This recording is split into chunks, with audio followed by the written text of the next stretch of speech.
everybody, welcome to another session of Regents Review.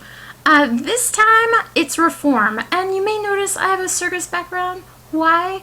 Because I love reform. We're fixing all the problems of America. Yay! Alright, so of course this is the most fun you can have. Well, legal fun. No, probably any kind of fun that you can have reviewing for the Regents. With us today, of course, I couldn't have Mr. Marshall, but I do have our other good friends, Starry McStarpants, which will tell us if there are items good for multiple choice review, and our other perennial, wonderful, just best friend ever in the entire world, Larry. Hey, Larry! Alright, one of the things you're going to find is that, for the most part, these things work for both.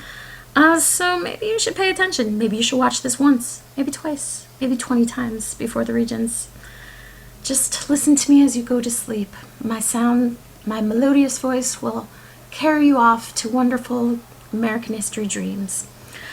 Alright, so our first reform movement is abolition. Abolition is the movement to end slavery. And so, listen, one of the things before I totally get started, we're being very, very basic with this review. Obviously, you have more details in your notes. We talked about more details, but we are doing the bare bottom review here.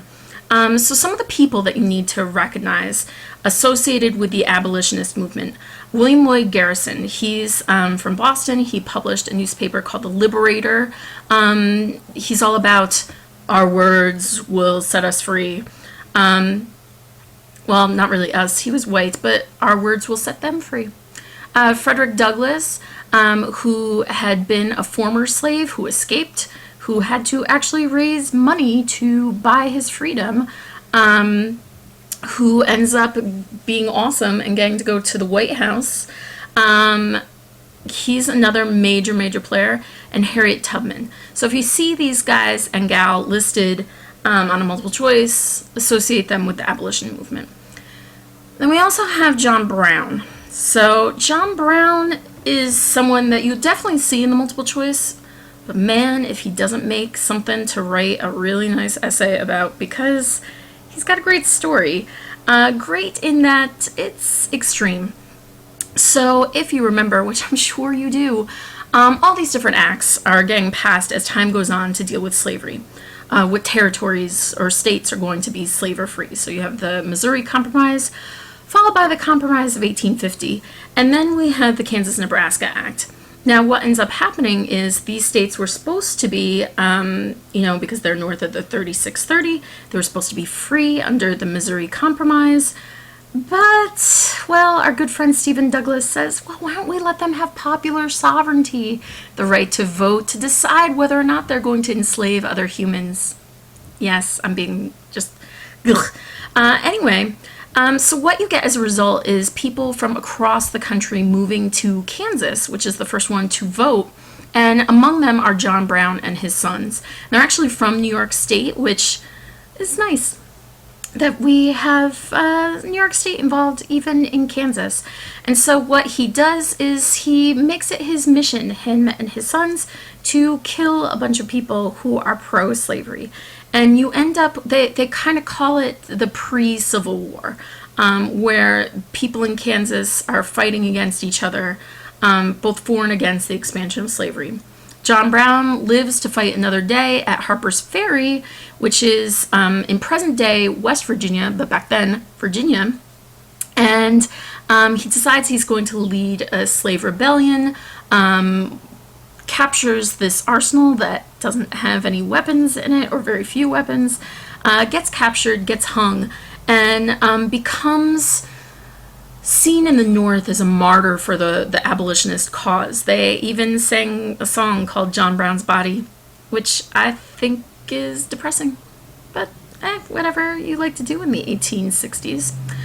Then you have the Civil War. Now, here's what you need to understand. Lincoln issues the Emancipation Proclamation in 1862. It goes into effect January 1st, 1863. Might be a big topic for this year since it is the 150th anniversary of it. So he issues this, but you have to know it did not free all the slaves. In fact, it really didn't free very many slaves. So on the multiple choice, all right, no Emancipation Proclamation, good job.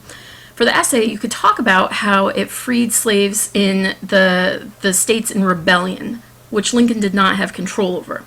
It did not free the slaves in the border states, like Delaware, Maryland, Kentucky, and so basically he didn't free any slaves on January 1st, 1863. But it does set the stage for, as we conquered different areas, that, hey, there's not going to be slavery allowed there. It also sets us up for the Reconstruction Amendments. The 13th Amendment that formally puts an end to slavery and thus accomplishes the abolition cause. The 14th Amendment, which grants citizenship, and the 15th Amendment, which grants the right to vote. Now, let's say that the essay talks to you, well, how successful was this movement? And you could definitely say, oh yeah, it was successful. We get the 13th Amendment. If you want to be the glass half empty and maybe more realistic, you can add in that, well, you have Reconstruction, but afterwards we get groups like the KKK, you get different things trying to prevent true equality, like the literacy tests, grandfather clause, and poll taxes, and you get the Jim Crow laws, which encourage segregation. All right, so now I'm only putting Larry here because I like this sort of as a timeline in terms of who got the right to vote and in what order. Now listen, I'm putting amendments in here. Do you need to memorize the amendments? No. I didn't put the dates because you don't need to memorize the dates. But you should have an idea of the order. This is a great thing. It would be awesome if they talked about suffrage in the Regents this year for the thematic or the DBQ. And so it's a good idea for you to kind of have it down how it all evolved. So first, when the country was created, only white men with property could vote. That was it. Then in the 1830s, when Jackson was president, he was seen as the people's president. Not he alone, but during that time it got expanded so that you didn't need to have the property anymore, white men. Now we have the Civil War, and we get the 15th Amendment says all men can vote. We're going to talk about in a second how that's not totally true. Then you have the suffrage movement that had started well before this, but that all citizens, man, woman, they can vote. And you had to be 21, and that's significant, and we'll talk about that in a second. That gets us the 19th Amendment. That's the first time that they could vote was for the election of 1920, and so thus we get Warren G. Harding. Warren G. Harding, where are you now? And then you get fifth, that all citizens 18 and over can vote. And that comes from the 26th Amendment. And this is connected to the Vietnam War because the draft age was 18, so people were fighting, dying for their country, but they couldn't vote for the people that were sending them to fight and die for their country. And thus we get that amendment. I'm gonna have to make this quick. So let's talk about suffrage for a second. A little more specifically. So for African Americans, yes, you get the 15th Amendment that grants black men the right to vote. The thing is, they're disenfranchised. Disenfranchised basically means that they have that right, but they're not really getting to exercise that right to vote. They are disenfranchised by the government through literacy tests that they had to read, grandfather clause that their grandfather had to be able to vote, that went away first, and the poll tax. We get, with the Civil Rights Movement, the 25th Amendment that ends the poll tax, and the Voting Rights Act of 1965 that gets rid of the literacy tests. So almost 100 years pass to get rid of those things. Suffrage and women, a couple people you need to associate with this: Lucretia Mott, Elizabeth Cady Stanton, Susan B. Anthony, Carrie Nation. They're the folks that are fighting for women's suffrage. A lot of times they'll do the same thing, that they'll list them in the multiple choice and you have to say, hey, where are those people from? Definitely this comes in the multiple choice a lot. The Seneca Falls Convention, you have to link it with the women's suffrage movement. And I put the date in here just so you know, this is not something that had just started around the 1900s. This had been there for a long time.